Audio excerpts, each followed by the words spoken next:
Assalamualaikum warahmatullahi wabarakatuh. Perkenalkan, nama saya Dania, saya dari PGMI kelas 3A. Video ini bertujuan untuk memenuhi tugas ujian akhir semester mata kuliah pengembangan kurikulum SD atau MI. Dosen pengampu Ibu Febri Rizky Susanti Kalaka, SPD NPD.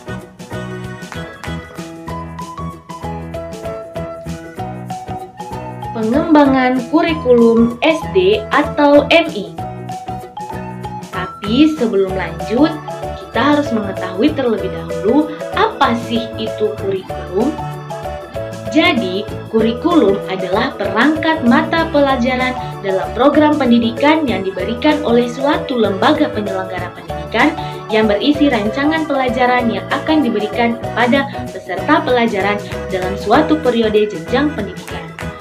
Atau dengan kata lain, kurikulum merupakan alat untuk mencapai tujuan pendidikan. Kemudian, bagaimana sejarah perkembangan kurikulum itu sendiri? Sejarah perkembangan kurikulum yang pertama, rencana pembelajaran pada tahun 1947. Jadi, kurikulum ini adalah kurikulum yang pertama lahir pada masa kemerdekaan, memakai istilah Leerplan dalam bahasa Belanda. Kemudian selanjutnya, rencana pembelajaran terurai pada tahun 1952. Setelah rencana pembelajaran pada tahun 1947, pada tahun 1952, kurikulum di Indonesia mengalami penyempurnaan. Pada tahun 1952 ini diberi nama Rencana Pembelajaran Terurai 1952. Jadi, kurikulum ini sudah mengarah pada suatu sistem pendidikan nasional loh. Kemudian, selanjutnya kurikulum berbasis kompetensi dan KTSP 2004 atau 2006. Kurikulum yang berorientasi pada pencapaian tujuan pada tahun 1975 sampai 1994 berimplikasikan pada penguasaan kognitif lebih dominan, namun kurang dalam penguasaan keterampilan atau skill. Sehingga lulusan pendidikan kita tidak memiliki kemampuan yang memadai, terutama yang bersifat aplikatif. Sehingga diperlukan kurikulum yang berorientasikan pada penguasaan kompetensi secara holistik. Nah, kemudian yang terakhir kurikulum 2013. Kurikulum 2013 ini merupakan penyempurna dari kurikulum 2004 atau 2006. Dan pemerintah berharap kurikulum 2013 ini dapat berjalan dengan baik, meskipun masih terdapat beberapa kendala yang harus segera diatasi dan juga diselesaikan. Selanjutnya, komponen kurikulum. Komponen adalah bagian yang integral dan fungsional yang tidak terpisahkan dari suatu sistem kurikulum, karena komponen ini sendiri mempunyai peranan dalam pembentukan sistem kurikulum. Dan komponen-komponen kurikulum terbagi menjadi 4, antara lain, yang pertama, komponen tujuan, yang kedua, komponen isi atau materi, yang ketiga, komponen strategi dan metode, yang keempat atau yang terakhir, komponen evaluasi. Selanjutnya, landasan pengembangan kurikulum.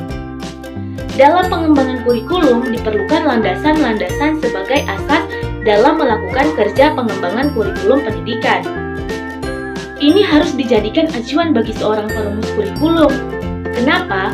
Jika tidak, maka hasil kerja pengembangan tidak akan memiliki nilai efektivitas terhadap terwujudnya tujuan-tujuan pendidikan. Landasan pengembangan kurikulum terbagi menjadi 4, yaitu landasan filosofis, landasan psikologis, landasan sosial budaya, dan yang terakhir landasan ilmu pengetahuan dan teknologi. Kemudian, bagaimana konsep pengembangan kurikulum?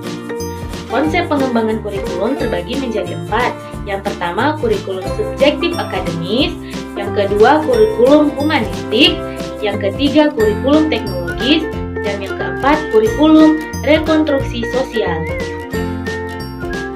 Nah, apa Apa itu kurikulum subjek akademis? Kurikulum subjek akademis merupakan salah satu model kurikulum yang paling tua yang banyak digunakan di berbagai negara. Kemudian yang kedua, kurikulum humanistik. Sesuai dengan namanya, kurikulum humanistik lebih mengedepankan sifat humanisme dalam pembelajaran. Hal ini dilakukan sebagai reaksi terhadap kurikulum yang terlalu mengedepankan intelektualitas. Kemudian yang ketiga, kurikulum rekonstruksi sosial. Sesuai dengan namanya, kurikulum ini memiliki hubungan dengan kegiatan kemasyarakatan yang di dalamnya terdapat kegiatan interaksi. Kurikulum ini dikembangkan oleh aliran internasional. Pakar ini berpendapat bahwa pendidikan merupakan upaya bersama dari berbagai pihak untuk menumbuhkan adanya interaksi dan kerjasama. Nah, yang terakhir, kurikulum teknologis. Terdapat korelasi yang pasif antara ilmu pengetahuan dan teknologi.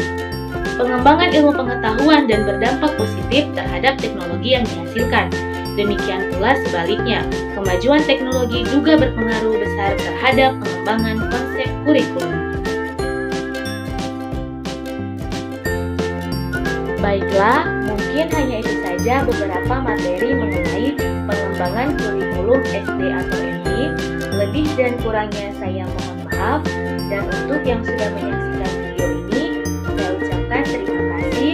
Wassalamualaikum warahmatullahi wabarakatuh.